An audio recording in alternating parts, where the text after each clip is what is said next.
Hello, I'm Terry. I've never done this before actually. I've been spinning since last April and since May, June been weaving.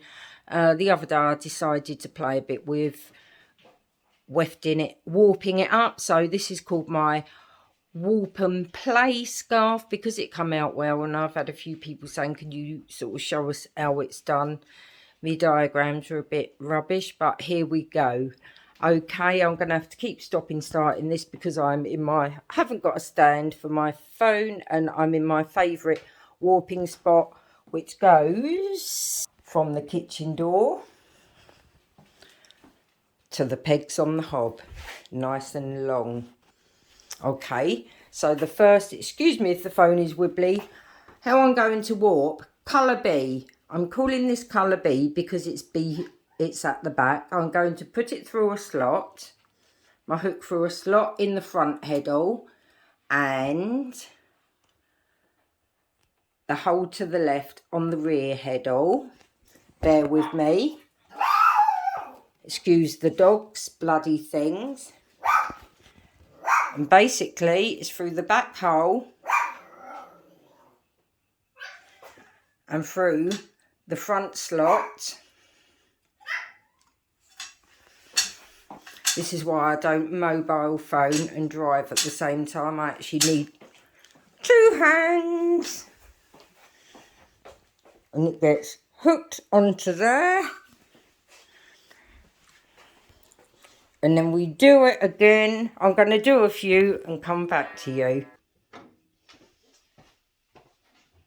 Right, sorry if I make you dizzy. But basically, I'm putting the colour B in first at the back because that will also be B for the bottom. Warp. And I'm just going to carry on. I'll probably do it about 5 or 6 inches either side of the halfway mark on my reeds. This is only, when I started weaving, I got a bit brave and done a double width blanket, and I've been itching to do a double thickness, and I've grown a spine, and I tried to do it. I didn't watch any videos or anything. I sat and played with my reeds and heddles and thought, you know, I want to pull something from the back, and this is how this play and warp scarf was born. So I learn by listening, I learn by watching. I'm just going to finish putting in colour B and I will be back to you guys. Right, as you see, I've walked up colour B. Okay, this is as wide as I'm going. It'll have no shrinkage because it's so thick. The reason I've stopped here is because my ball of wool jumped in the dog water. So I've left it where it's dry. So as you can see, the front reed, it's all through holes. The back, through slots. The back is all through holes. This is the effect you're going to get. You're going to get a basket weave. Basically, it looks like a basket, doesn't it?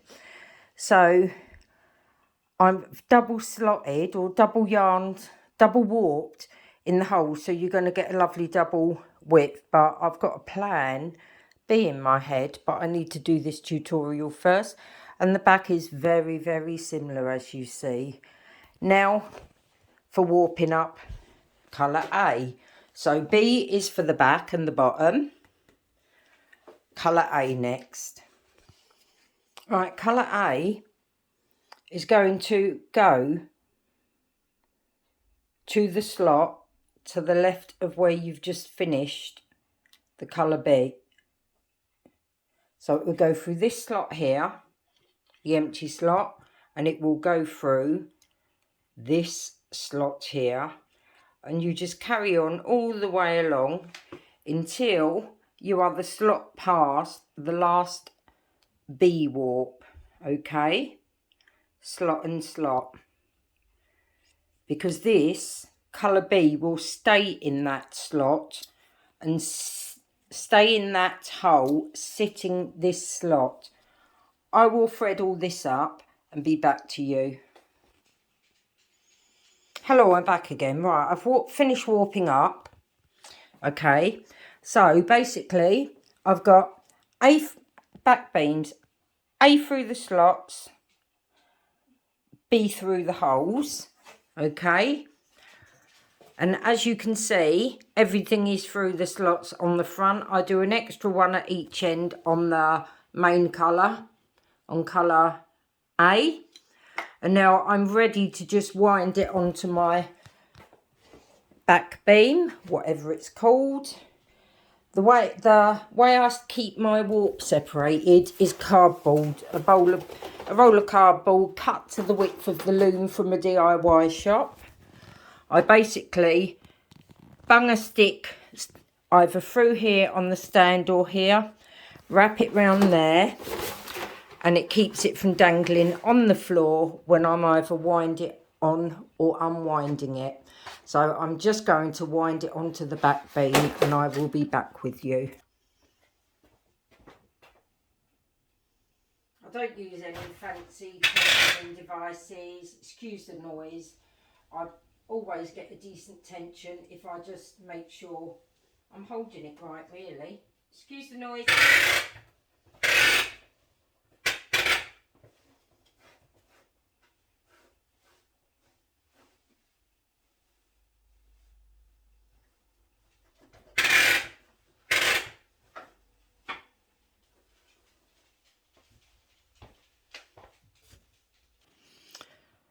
Hello again, as you can see, I'm all on the back beam now.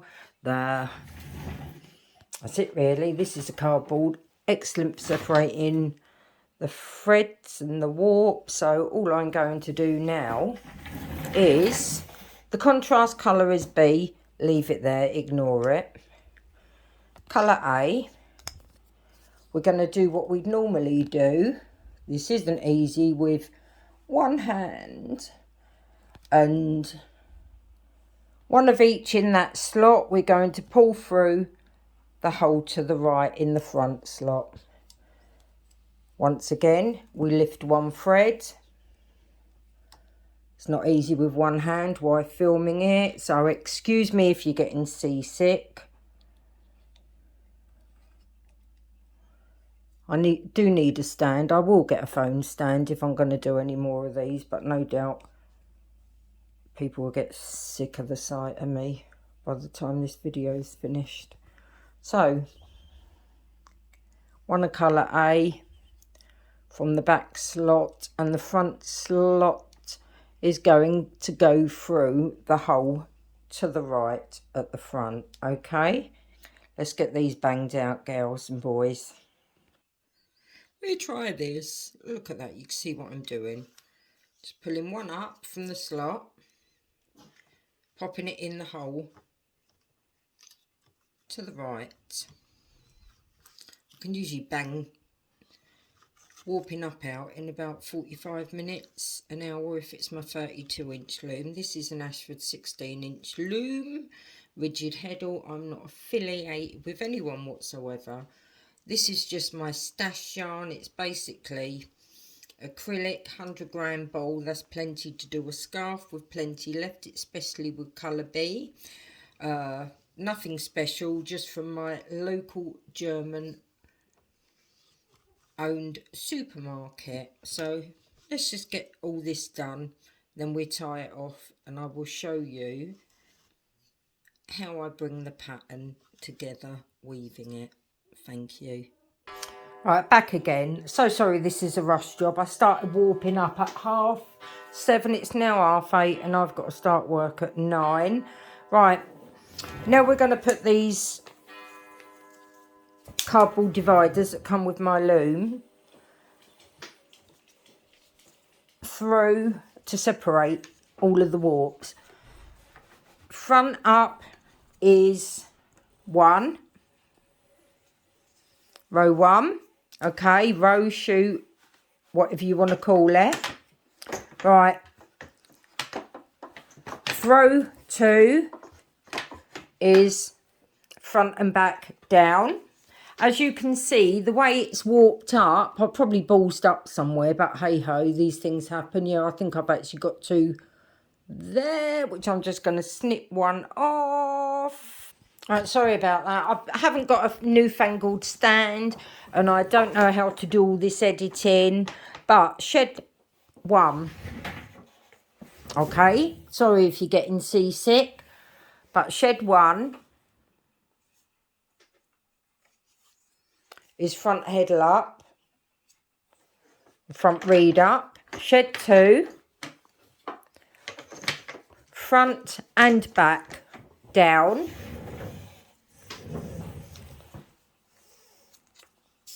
So basically that's just the main colour. It'll be a normal tabby weave. And then we have throw.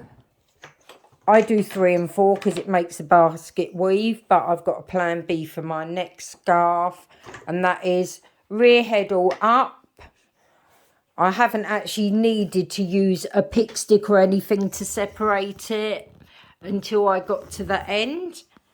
So this is 3.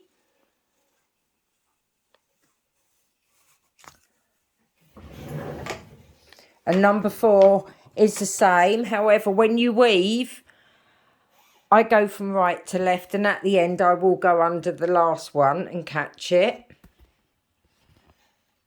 Okay. Which I will have to do now. So I'm going to go under there, the first one.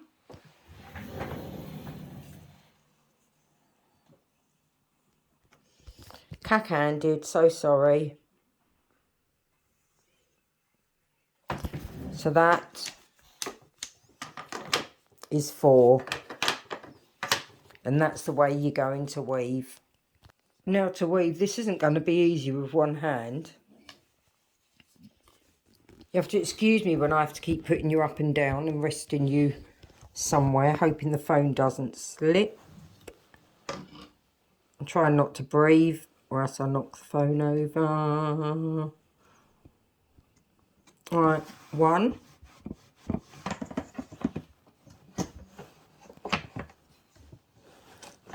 Was front up. 2 is front and back, both down.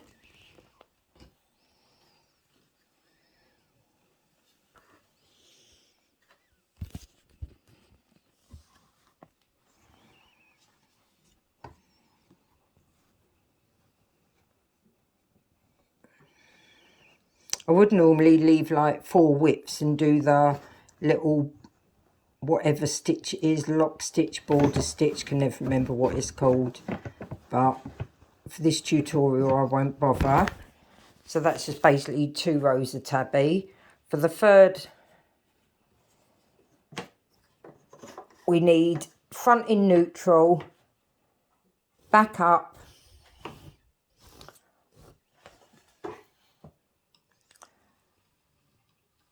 under B, over A. The last I'm going underneath because I'm going to go back exactly the same row without moving the reed.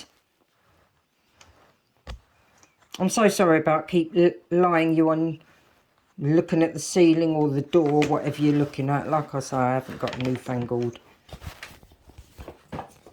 phone stand or anything, so I'm so sorry if this is, maybe I'll improve with time. Maybe if someone asks me to do another tutorial, I will get a stand or something. This is the 4th one. So I'm now going to do throw 1 and 2 again, just so that you can see what it looks like. All right, back again. So this is the last bit on this, so just as a demo, I'm showing you now. I have row 1, front up, row 2,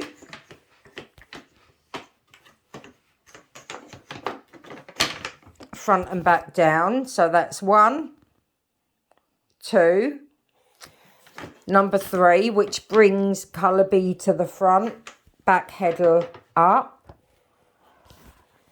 Number 4, go under that. Sorry, it's a bit sticky. Number 4 is the underneath there. So you get it's bought, you've basically got a double row there of the colour A, the plum, and that's it. So so basically it's front up, both down, and back up. Back up is 2 shots, 3 and 4. So up, front, down, both, up, back. I hope you enjoy making it. And I'm sorry this took so long. I tried making it quick, but I've not videoed really any tutorials before. But thank you for watching, and sorry if I bored the back teeth off of you.